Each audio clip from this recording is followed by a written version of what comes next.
O dear, formless Divine Mother, through an unbroken living tradition of sages, you gifted us our self-portrait. A portrait that contains both the self and the appearance of the mere self. It is a portrait that applies to each individual. We all function and operate in exactly the same way. We appear different because our bodies do not look the same. Also, the collection of memories, habit patterns, desires, wishes, and wants stored on our hard drive is different for each of us. Simultaneously, this portrait is also a picture of the whole of manifestation, the totality of existence.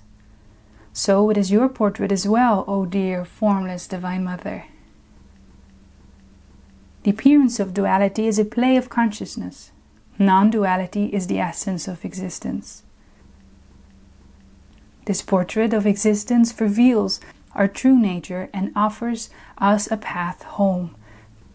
Yet our true nature lies hidden, veiled by ignorance. Thus, as we walk the appearing path and uncover forgotten aspects of ourselves, it is experienced as expansion. The conscious part increases and the unconscious part decreases.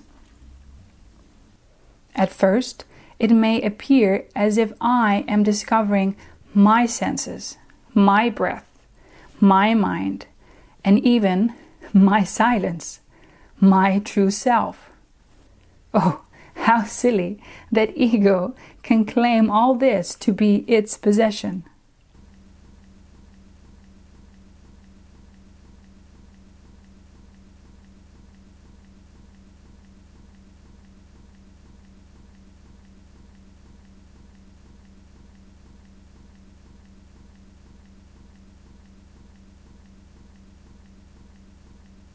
Thus, from the ego point of view, it might appear that the journey is like this. I am moving inward, discovering the center of my being. Everything along the way you uncover is subject to change. So, how can this be the true self? Seeking to find that which does not change reveals that there must be something beyond body, breath, and mind. The center of your being is the source of all the other parts of you. Wait a second. If mind, breath, and body emerge from this center, then this center came, so to speak, first, and all the others later. Realizing this, the ego slowly dares to see that it is not self-existent. Ego is not the owner. It all flows from this center, including ego. What will happen is a 180-degree shift. Suddenly it becomes clear. I, as ego, am not moving inward. Consciousness is moving outward as a me. All I did was retrace the outward moving flow of consciousness. Consciousness plays as mind, with the appearance of an ego, as breath, as body, as senses, as an appearing me. If you and I recede into the source out of which we emerged, do we dive into different sources? No, we're not merely connected. We are coming from the same source.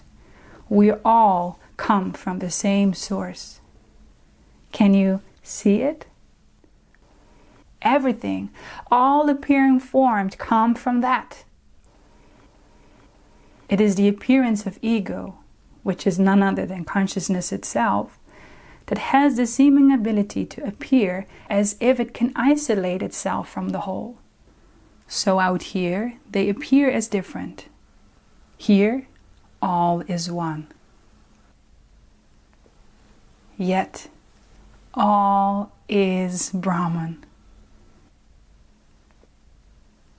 Unity plays as diversity. What an amazing magic show it is, isn't it? What about this?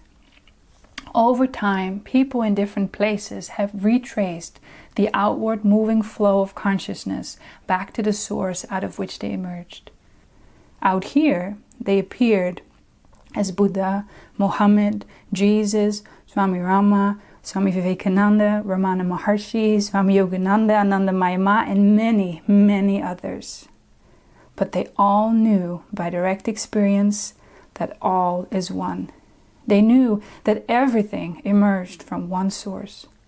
They served the local people in a way that worked for them at that time.